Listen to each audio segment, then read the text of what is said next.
할렐루야. 오늘 시편 9편의 표제에 보니까 이 시는 다윗의 시라고 되어 있습니다. 인도자를 따라 문납벤에 맞춘 노래라 되어 있는데, 일반적으로 이 문납벤이라는 말을 주석에 찾아보니까 음악 용어라 이렇게 되어 있습니다만, 정확하게 이 문납벤이 어떤 음악 용어인지는 자세하게 나와 있지 않습니다.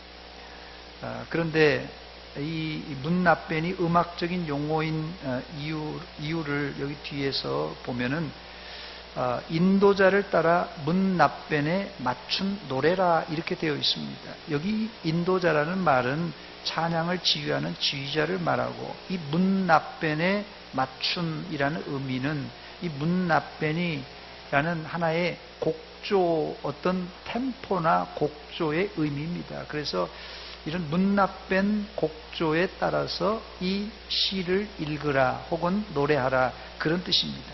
즉 시편 9편은 시인 동시에 노래인 것을 우리가 알 수 있습니다. 그러나 이 다윗 당시에는 노래라는 것이 우리가 지금 생각하는 오선지 위에 있는 그런 음악이 아니라, 우리나라에도 구전되어 오는 민요나 혹은 시조를 읊는 것 여러분 들어보신 적이 있죠. 아마 그런 방식이었을 것입니다. 그러나 이 문납벤이라는 단어의 본뜻을 찾아보니까 그 본뜻은 아들의 죽음이라는 의미입니다.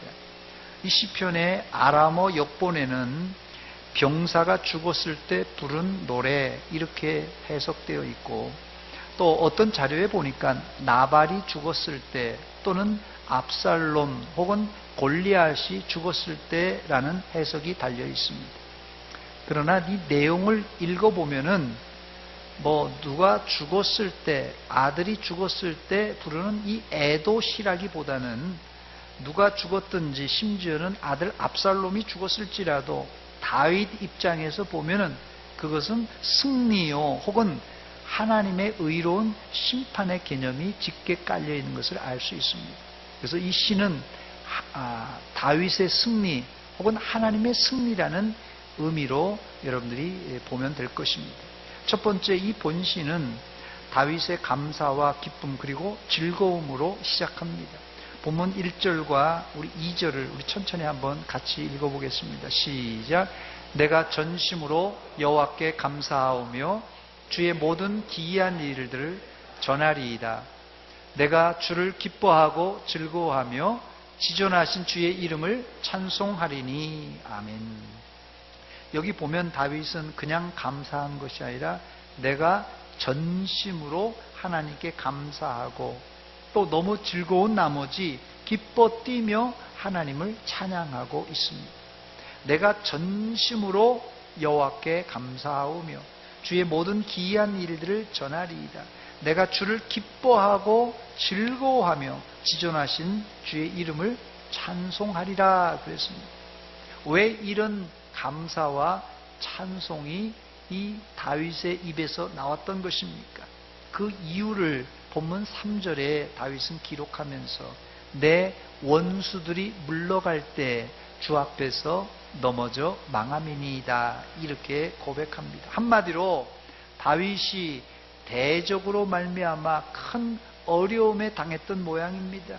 그랬는데 하나님의 도우심으로 원수들을 이기고 대승을 거두게 되어서 바로 진심 어린 감사와 기쁨과 즐거움의 시로 노래하고 있는 것입니다. 2절에 이 기뻐하고 즐거워하며라는 말을 이 칼빈은 주석하면서 기쁨이 풍성하여 흘러 넘치는 상황이라고 이렇게 해석했습니다. 실제로 이 즐겁다라는 이 단어 히브리어는 이 알라찌라는 단어인데, 이 알라찌라는 단어는 즐거워 뛰다, 무척 기쁘다 그런 뜻이에요. 우리가 즐겁다라는 표현을 할 때 그냥 즐겁다, 좋다 이렇게 할 수 있지만, 즐거운 강도가 세질 때는 아주 즐거워 뛰면서 무척 기뻐하는, 소리를 지르며 기뻐하는 그런 상황이 이런 의미라고 볼 수 있습니다. 이 기쁘다는 단어, 이 한 단어만 우리가 깊게 생각해 볼지라도 다윗이 대적을 물리치고 나서 얼마나 기뻐했을까를 우리가 이 단어를 통하여서 생생하게 알 수가 있습니다. 인간의 심리는 사촌이 논을 사면 배가 아프고, 또 원수가 넘어지면 쌤통이다, 또 고소하다, 이렇게 생각합니다. 그러나 이 다윗의 상황은 단순하게 어린아이들이 싸우다가 원수가 되고 미워한 상태가 아니라, 뒤에 읽어보면은 송사, 변호, 심판이라고 하는 법률적인 용어가 기록되어 있습니다. 즉 다윗은 유치하게 자신의 원수가 망한 것을 보고 고소하다, 쌤통이다 이렇게 생각하지 않고, 하나님의 공의로운 재판을 통해서 자신은 의롭게 인정받고 악인은 이제 불의하다는 판결이 났음을 보고 감사하며 기뻐했던 것입니다. 그런데 이 다윗은 이 승리가 자기가 잘 싸워서 이긴 싸움이 아니라 하나님의 공의로운 심판이라고 생각했기 때문에 더 기뻤던 것입니다. 일반적으로 전쟁이란 어떻게 시작이 됩니까? 그래도 힘께나 쓰는 나라에서, 또 병사들의 숫자가 많고 군사력이 강한 쪽에서 쳐들어오는 법입니다. 지금 상황이 적군이 강력한 힘을 가지고 다윗을 공격해 들어왔어요. 그런데 한순간에 이 전세가 역전되어서 쳐들어왔던 대적이 도망가고 있는 상태입니다. 보면 3절에 보니까 내 원수들이 물러갈 때에 그랬어요. 주 앞에서 넘어져 망했다 그랬습니다. 여기서 다윗의 겸손을 우리가 엿볼 수 있는데, 이 대적들이 쳐들어왔다가 도망가면서 다윗 앞에, 자기 앞에 지금 넘어지면서 죽어가고 있는데, 이것을 다윗은 겸손하게 주 앞에서, 주의 면전 앞에서라고 하면서 모든 영광을 주님께 돌리고 있습니다. 3절에 이 원수들이 도망갈 때라고 되어 있는데, 보통 이 적군들이 쳐들어왔다가 도망갈 때 어떻게 도망갑니까? 도망갈 때는 뒤돌아서서 혼비백산에서 막 쫓겨가는 것이에요. 혼비백산한 대적들을 쫓아가는 다윗과 그의 군대들의 상태가 어땠겠습니까, 여러분? 함성을 지르면서 용기 백배해서 달려가서 적군들을 물리쳤을 것입니다. 그래서 다윗은 기뻐하며 즐거워하며 찬송을 했던 것입니다. 두 번째, 그런데 다윗은 이런 승리를 단지 기쁘고 즐겁다는 이 감정적인 표현으로만 표현하지 않고 법률적인 단어를 사용합니다.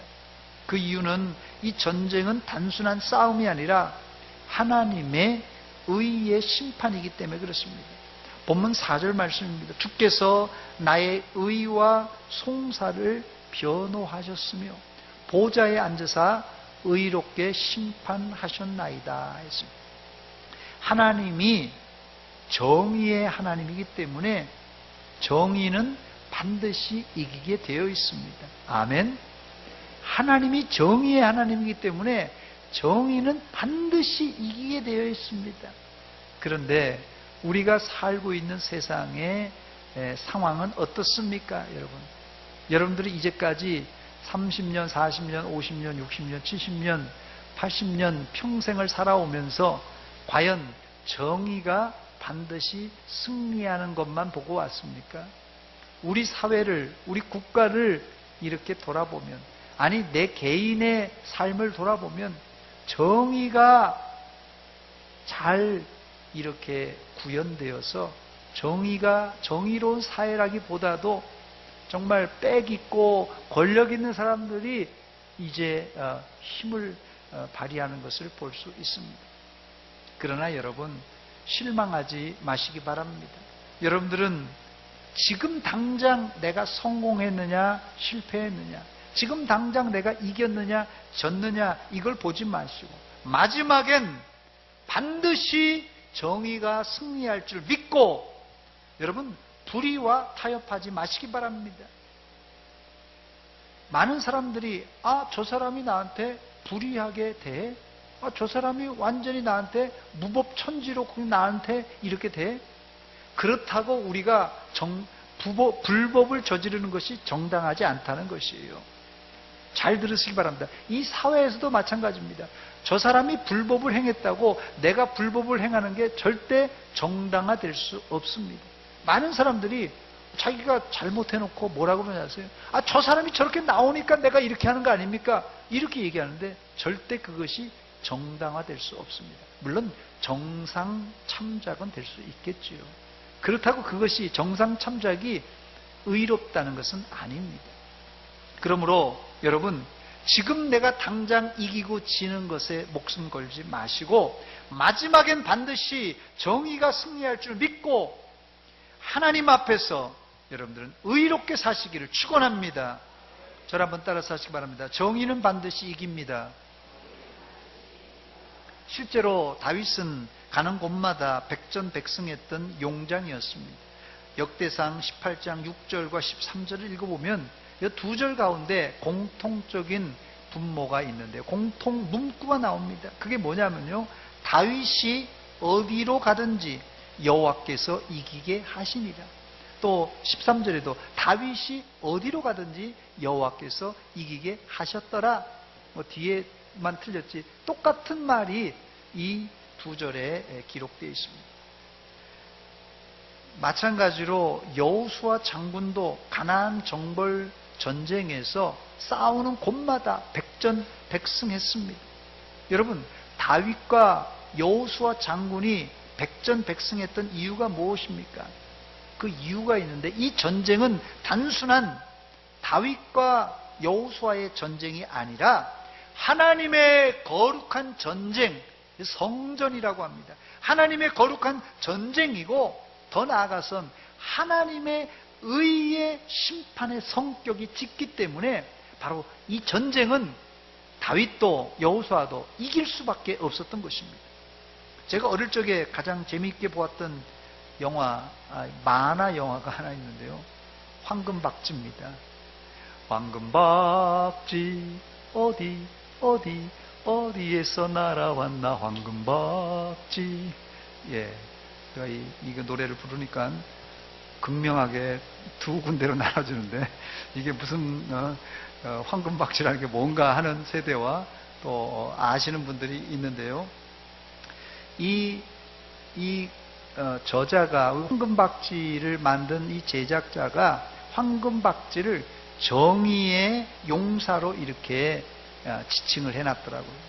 이 만화 영화에서 주인공 어린아이가 항상 이게 곤욕을 치르든지 위험한 처지에 빠지게 됩니다. 생명이 위협할 때 그때 어디서 날아왔는지 모르지만 황금박쥐가 날아와서 이 주인공을 구해주는 스토리입니다. 스토리는 늘 똑같아요. 늘 그런 패턴입니다만은 제가 어릴 적에 아주 이 만화 영화 시간을 기다리고 잘 봤던 기억이 있습니다. 제가 왜 이 이야기를 드리느냐 하면, 다윗이라고 수많은 전쟁 가운데 왜 어려움이 없었겠습니까? 여러분, 어떤 전쟁도 일방적인 승리는 없습니다. 전쟁에 나갔는데 어떤 대적들이 그냥 내 목 잘라가십시오, 이런 대적이 어디 있겠어요? 거기도 죽도록 싸우는 것입니다. 다윗도 전쟁터에서 그래서 여러 번 죽을 고비를 겪었을 것입니다. 그런데도 다윗은 그런 고비를 잘 넘기고 전쟁터마다 백전백승의 승리를 할 수 있었습니다. 그 이유가 무엇입니까? 1차적으로는 하나님이 도와주셔서 그렇죠. 그런데 더 그 깊은 의미가 있는데, 다윗이 싸우는 전쟁은 다윗의 전쟁이 아니라 이것은 하나님의 의의 심판의 성격이 강하기 때문에 그렇습니다. 즉, 다윗은 하나님의 사역을 이 땅에서 대행하는 의의 용사였어요. 정의의 용사였기 때문에 언제든지 승리할 수 있었던 것입니다. 더 나아가서 본문 4절을 읽어보면 다윗은 질 수 없는 게임을 했던 것을 알 수 있습니다. 합법적으로도 다윗은 질 수가 없었어요. 합법적으로 다윗이 질 수 없었던 이유가 있는데, 첫째는 하나님이 다윗의 변호사였기 때문에 그렇습니다. 여러분, 이 변호사라고 다 변호사가 아닙니다. 대법관 출신 이 변호사랑 그냥 초임 변호사는 수임료의 차이가 하늘과 땅 차이입니다, 여러분. 그런데 누가 다윗을 변호해 준다고요? 대법관 출신이 아니라 하나님이 직접 다윗을 변호해 주십니다. 본문 4절입니다. 주께서 나의 의와 송사를 변호하셨으며 그랬습니다. 하나님은 다윗의 든든한 변호사셨어요. 그런데 문제는 아무리 변호를 잘 해줄지라도 너무 나쁜 짓을 많이 했을 경우에는 뭐 나쁜 증거가 속속 드러나면 재판에 질 수밖에 없습니다. 그러나 다윗의 경우는 재판에서 질 수 없는 이유가 또 하나 있는데, 하나님은 변호사이실 뿐 아니라 동시에 다윗의 재판을 맡으신 재판장이 되셨기 때문에 그렇습니다. 4절 후반부에 보니까 보좌에 앉으사 의롭게 심판하셨나이다. 하나님께서 하나님의 보좌에 앉아서 의로운 심판을 하셨다고 말하고 있습니다. 주님이 우리를 변호하시고 하나님이 직접 재판장이 되신다면 우리가 하는 재판은 백발백중 이길 수밖에 없습니다. 그러나 사실 이 재판은 누가 보더라도 다윗이 질 수밖에 없는 게임이에요. 다윗은 이 100대 빵으로, 빵대 0으로, 이 빵대 100으로 질 수밖에 없는 이런 재판입니다. 여러분, 다윗이 누굽니까? 다윗은 밧세바를 범했고 충신 우리아를 청부 살해한 살인자입니다. 여러분, 가늠한 사람, 살인한 사람이, 여러분, 대한민국에 간음하고 살인한 사람이 버젓이 잘 먹고 잘 살고 대로에 이렇게 그냥 잘 다닌다면 그런 사회는 이건 말이 되는 사회입니까, 여러분? 간음한 사람, 살인한 사람이 싸움에 나가서 져야지 이건 정의로운 것입니다. 이건 뭐 지는 정도가 아니라 이런 놈들은 그냥 뭐 마른 하늘에 날개가 떨어져서 그냥 팍 죽어버려야지 이게 정의로운 거 아니겠습니까? 살인자, 간음자가 버젓이 활보하는 사회는 정의가 구현되는 사회가 아닙니다. 사법질서가, 그런 사회는 사법질서가 엉망인 사회예요. 그럼에도 불구하고 이런 죄인인 다윗이 하나님의 절대 지지와 변호를 받았던 이유가 있습니다, 여러분. 그 이유가 뭡니까? 그 이유는 다윗은 자신의 은밀한 죄를 공개적으로 철저하게 회개하고 자복했기 때문입니다. 하나님은 다윗이 회개할 때 묻지도 따지지도 않고 용서해 주셨습니다. 그를 용서해 주실 뿐 아니라 그를 변호해 주셨고, 더 나아가서는 재판장이 되어서 땅 무죄, 죄 없다, 무죄 이렇게 선언해 주셨습니다. 여러분, 세상에 이런 편파적인 재판이 또 어디 있겠습니까? 사실 살인한 증거가 너무나도 명확하고 간음한 증거가 확실히 있는데 어떻게 이런 사람을 무죄라고 방망이를 두들길 수 있냐는 것이에요. 그러나 하나님은 누구든지 회개하는 자는 죄를 용서해 주신다고 약속하셨고, 더 나아가서는 합법적으로도 변호사 되시는 예수님께서 친히 이 변호를 의뢰한 의뢰인을 위해서 십자가를 지시고 이제 죽으심으로 말미암아 의뢰인의 죄를 완전히 없어지게 하셨습니다. 그래서 이제 다윗도 우리도 회개한 사람은 누구나 실제적으로도 죄가 없어진 상태가 되는 것입니다. 이런 재판을 세상 사람들은 예수 믿는 것끼리 지네들끼리 그냥 뭐 잘 먹고 잘 살고 이렇게 흉악한 죄인을 무죄라고 하는데 이건 너무 편파적인 재판이라고 예수 안 믿는 사람들은 이렇게 얘기할 수 있어요. 충분히 살인자, 간음자를 이게 뭐 죄 없다고 하니까 이건 편파적인 재판이라고 할 수 있습니다. 그러나 하나님은 그런 얘기를 많이 들어도 개의치 않으시고 무죄, 죄 없다 선언하셨습니다. 할렐루야. 그런데 왜 우리는 이 재판을 편파적인 재판이라고 안 하고 의로운 재판이라고 말하는 것입니까? 그 이유가 있는데 본문 4절 하반절에 보니까 하나님이 자신의 보좌에 앉아서 의롭게 심판하셨기 때문에 그렇습니다. 하나님께서 자신의 보좌에 앉아서 공정한 심판을 하셨기 때문에 그렇습니다.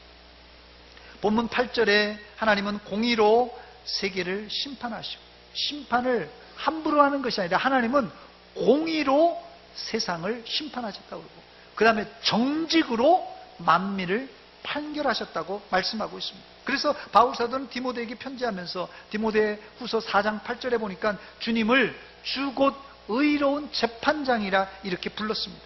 그렇습니다. 예수님은 우리의 주인 동시에 의로운 재판장이십니다. 하나님은 결코 뇌물을 받고 재판을 굽게 하는 어용 판사가 아닙니다. 그래서 다윗은 기뻐 뛰며 전심으로 감사하며 찬양을 했던 것입니다. 그러나 반대로 하나님은 이방 나라들과 악인들은 멸하시고 그들을 세상에서 영원히 지워버리시겠다고 말씀하셨어요. 본문 5절입니다. 이방 나라들을 책망하시고 악인을 멸하시며 그들의 이름을 영원히 지워버리시겠다고 말씀합니다. 여러분 한번 생각해 보시기 바랍니다. 잘 생각해 보세요. 이스라엘도 죄를 지었어요. 다윗도 죄를 지었어요. 우리도 죄를 지었습니다. 이방 나라들도 죄를 지었어요. 악인들도 죄를 지었어요. 다 죄 지었어요. 이 세상에 죄 없는 사람 하나도 없어요. 다 죄 지었습니다. 그런데 누구는 죄 없다, 의롭다 이렇게 인정해 주시고, 누구는 책망해 주시고, 누구는 완전히 지옥불에 던져버리시겠다고 이렇게 얘기하면 이런 편파적인 판단이 또 어디 있겠습니까? 그런데 본문 17절을 읽어보면 왜 이방 나라들과 악인들이 이런 심판을 받게 되었는가, 그 사실을 알게 됩니다. 본문 17절입니다. 우리 17절을 한번 같이 읽어보겠습니다. 시작. 악인들이 수올로 돌아가며 하나님을 잊어버린 모든 이방 나라들이 그리하리로다. 아멘. 여기 기록된 이 수올이라는 단어는 땅속 깊이 뚫린 끝도 없는 구덩이를 말합니다. 이 영어로는 피트라고 그러는데요. 이 피트가 예를 들어서 탄광 같은 데 있지 않습니까? 탄광 뭐 100m, 200m, 뭐 심지어 600m, 700m, 1000m까지 탄광이 내려간다는데, 그런 깊은 갱도, 이거를 보통 스올이라고 하는데요. 영적인 의미로는 이게 음부요, 지옥을 의미합니다. 그냥 한도 끝도 없는 구덩이에요. 그렇다면 왜 악인들과 이방 나라가 이 수올, 음부, 지옥에 들어가야 되는 것입니까? 왜 그렇죠? 죄를 많이 지어서 그렇습니까? 아니에요. 여러분, 이 다윗은 살인죄를 지고 간음죄를 지었어요. 이런 큰 죄를 진 사람이 이 수월에 들어가야지, 뭐 이방 사람들이 사람들이라고 다 살인죄 졌겠어요? 자, 그렇다면 왜 이방 나라들이, 악인들이 수월, 음부에 들어가는 것입니까? 딱 한 가지 이유 때문에 그런데, 하나님을 잊어버린 모든 이방 나라들이 그리하리로다 그랬어요. 이스라엘과 다윗이 흉악한 죄를 지었지만 용서받고 무죄라는 판단을 받을 수 있었던 이유는 단 한 가지, 하나님을 잊지 않고 기억했기 때문에 그렇습니다. 하나님을 잊지 않았다는 말은 단순히 그냥 하나님을 기억했다 그런 뜻이 아니라, 하나님은 아무리 흉악한 죄를 지었을지라도 회개하는 자는 용서해 주시고 죄 없다 인정해 주시는 분이라는 것을 알고 회개했다는 말이 하나님을 잊지 않았다는 말입니다.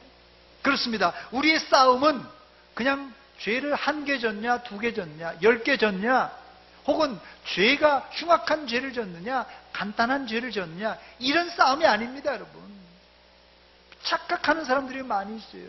너 이런 큰 죄를 짓고, 너 이런 많은 죄를 짓고 이렇게 뭐 하느냐.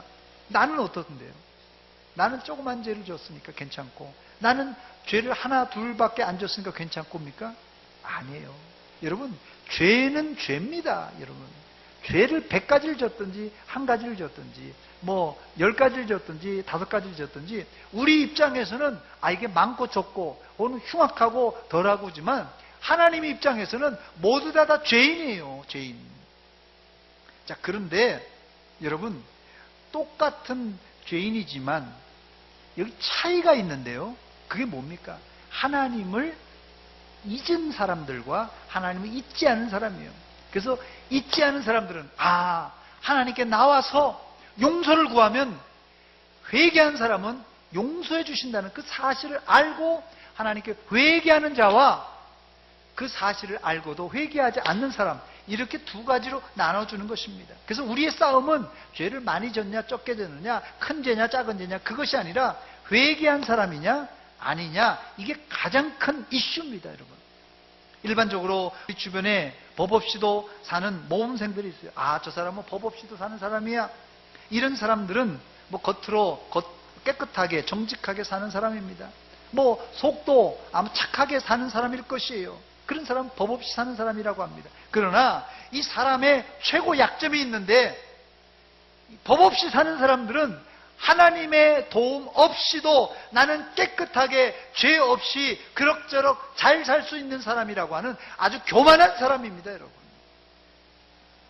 차라리 죄를 지어도 겸손히 하나님께 나와서 회개하고 자복함으로 용서받는 사람, 혹시 이런 사람이 사회적으로는 지탄받을 수 있어요. 잘못한 게 보이니까 이게 윤리도덕적으로 잘못한 거 아니냐, 그거 지적받을 수 있습니다. 그러나 회개하는 사람은 하나님에게 인정받고 용서받는 사람입니다.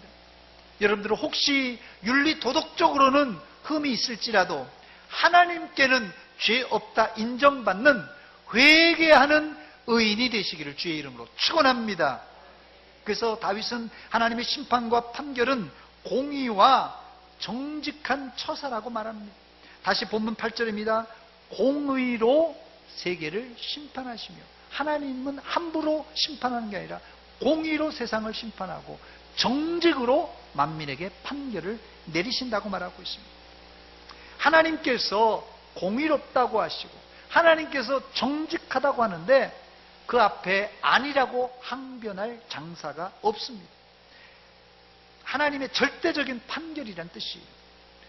법관은, 일반 사람들은요, 공부를 많이 해서 사법고시를 패스하고 연구를 많이 해서 법관이 되었을지라도, 법관이 아무리 내가 공정하게 정직하게 판결을 땅땅땅 내린다고 했을지라도 억울한 사람이 생기기 마련입니다. 심지어는 우리나라 사회에 유전 무슨 죄요? 무죄, 유전 무죄, 무전 유죄. 유전 무죄고 무전 유죄라는 말이 공평하게 들리는 세상입니다. 이 판사도 변호사도 검사도 돈 앞에는 이게 별 수 없는지 모르겠어요.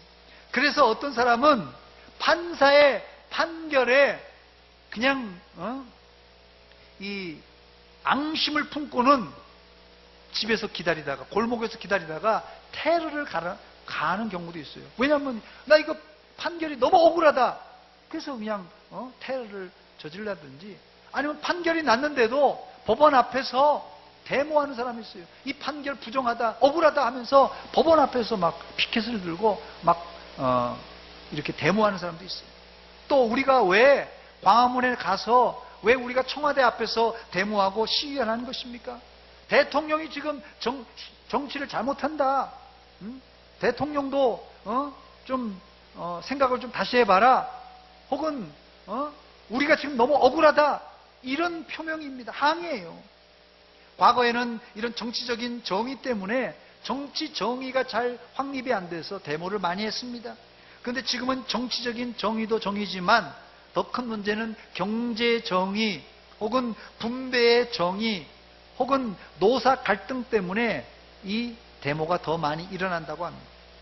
이제부터는 우리가 정치적인 혹은 경제적인 이 정의를 무조건 다른 사람들에게 맡기지 말고 대통령이나 정치인들에게 맡길 것이 아니라 우리 기독교인들이 빛과 소금의 직분을 잘 감당함으로 이런 것을, 사회적인 부조리를 잘 개선하고 시정해 나가야 될 것입니다. 그런데 문제는 신앙생활하면서도 이런 데모를 하는 사람들이 있습니다. 이것을 저는 영적 데모라고 이름을 붙였어요. 영적 데모. 어떤 사람은 겁도 없이 하나님에게 항변하고 데모하는 분들이 있어요. 하나님이 살아계시다면 어떻게 나에게, 하나님이 살아계시다면 어떻게 우리 가정에 이런 끔찍한 일이 벌어질 수 있습니까? 즉 하나님이 살아계시다면 지금 나에게 벌어지고 있는 이 일이 부당하다는 것이에요. 정의롭지 못하다는 말입니다. 실제 우리 사회에서, 우리 가정에서 진행되고 있는 일들이 우리의 눈으로 볼 때는 정말 불의하게 보일 때가 참 많이 있어요. 그래서 믿는 자들도 하나님 이럴 수 있습니까? 하나님 억울합니다. 나는 지금 괴롭힘을 당해서 육신도 망가지고 영혼도 망가져서 이렇게 우울증에 빠져서 괴로워서 지금 징징 짜고 있는데, 아니 나를 괴롭혔던 저 나쁜 놈은 잘 먹고 잘 살고 두 발 뻗고 사는 게 이게 너무나도 억울합니다. 나의 한을 풀어주세요. 이런 기도를 우리가 종종 하지 않습니까? 사실은 다윗도 이런 기도를 많이 했던 사람입니다. 다윗도 사실은 억울한 일을 누구보다도 더 많이 당한 사람이에요. 다윗처럼 억울한 일을 많이 당한 사람은 없습니다, 여러분. 사실 우리 가운데 억울한 일을 안 당한 사람이 있어요. 여기 중에 난 억울한 일을 한 번도 당한 일이 없다, 그런 사람이 있습니까? 다 억울한 일 당했어요. 목사도 억울한 일 있겠습니까? 없겠습니까? 목사도 억울한 일이 있습니다. 여러분들 다 억울한 일 다 있습니다. 그래서 하나님 앞에 억울합니다. 하나님 이거 한을 풀어주세요. 기도하는 거 아니겠어요? 그런데 다윗도 이런 억울한 일 많이 당했는데 다윗의 결론이 무엇입니까? 결론이 중요한데 시편 37편 1절과 2절입니다. 악을 행하는 자들 때문에 불평하지 말며 불의를 행하는 자들을 시기하지 말지어다. 그들은 풀과 같이 속히 배임을 당할 것이며 푸른 채소같이 쇠잔할 것이미로다. 여러분, 이 무더위에 비가 한번 쫙 오고 나면 이게 들판에요, 풀이 그냥 막 갑자기 그냥 뭐 일주일 새에도 그냥 쑥 크더라고요. 벌초를 하다 보니까 그냥 뭐 잠깐 돌아서면 그냥 뭐 맨날 안 되는데 그냥 풀이 쑥 올라와 있어요. 악인들이 말입니다. 그냥 갑자기 이렇게 그냥 막 번성하고 잘 되는 거예요. 그런데 풀이 어떻다고요? 한순간에 베어져 나가는 것입니다, 여러분. 시편 37편 34절입니다. 여호와를 바라고 그의 도를 지키라. 그리하면 내가 땅을 차지하게 하실 것이라. 악인이 끊어질 때 네가 똑똑히 보리로다. 악인이 잘 되는 것 같지만 결국은 악인이 끊어질 것을 네가 똑똑하게 목격하게 될 것이라는 것이에요. 그래서 다윗이 억울한 일 많이 당했지만은 지내놓고 보니까는 이게 내가 하나님이 정의롭지 않고 의롭지 않은 것 같이 보였지만은 그게 아니라 우리의 좁은 시야로 보니까는 하나님의 넓고 깊은 시야를 보지 못한 인간의 오해 때문에 발생한 경우가 많다는 것이에요. 그래서 본문 1절에 다윗이 이렇게 고백합니다. 내가 전심으로 여호와께 감사하오며 주의 모든 기이한 일들을 전하리이다 그랬습니다. 여기 기이한 일들이라고 하는데요, 여러분, 기이한 일은 평범한 일이 아닙니다. 말 그대로 기이한 일이에요. 특별한 일입니다. 인간이 이해할 수 없는 일들이 기이한 일들이에요. 그런데 이제 그 기이한 일들을 전에는 이해하지 못했지만 기이한 일들이 다윗이 이제 생각해 보니까 그 기이한 일들도 하나님께서 몰라서 그런 게 아니라 하나님의 계획 안에 있었다는 것을 발견한 것입니다.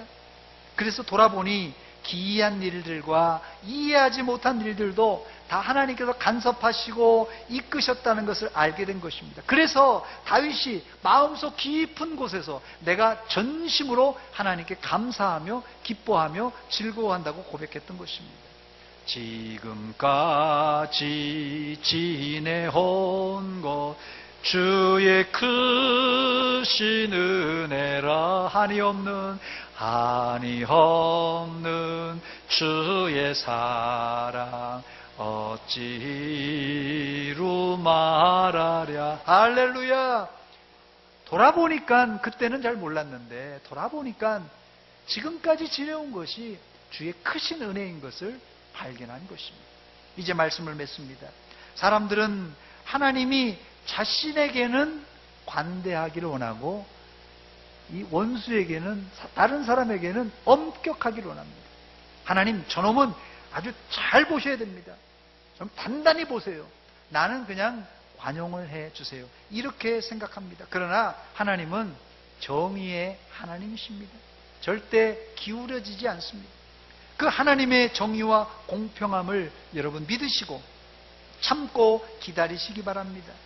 그러면 반드시 다윗처럼 전심으로 감사하고 기뻐 뛰며 즐거울 날이 얼마 있지 않아 곧 오게 될 줄 믿습니다. 다윗은 이 시를 쓰면서 정의가 하나님의 나라의 핵심이고 동시에 자신이 통치하고 있는 이스라엘의 핵심도 공의와 정의라고 그렇게 말했습니다. 본문 8절입니다. 하나님은 공의로 세계를 심판하시며 그랬습니다. 또 사무엘하 8장 15절에도 다윗이 온 이스라엘을 다스려 다윗이 모든 백성에게 무엇과 무엇으로요?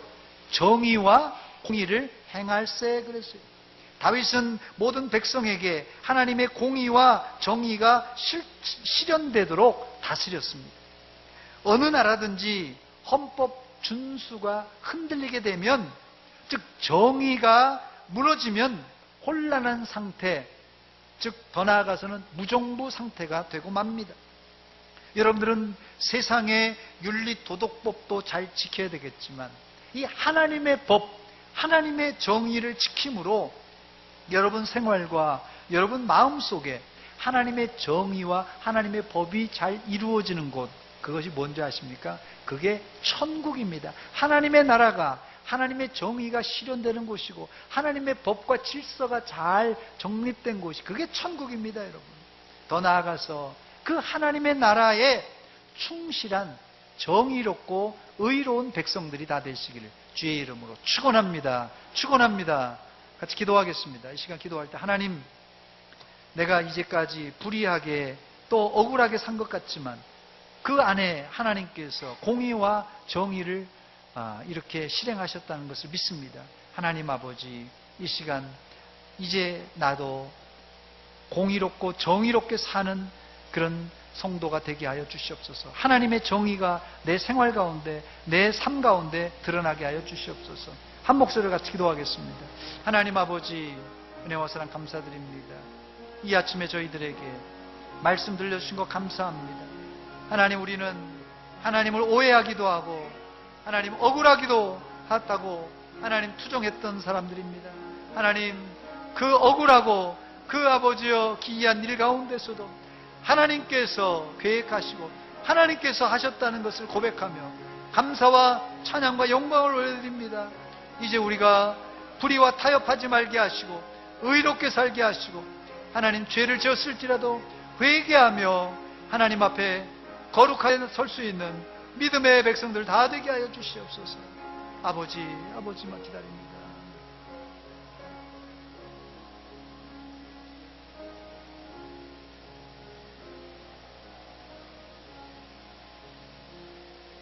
하나님 아버지, 은혜와 사랑 감사드립니다.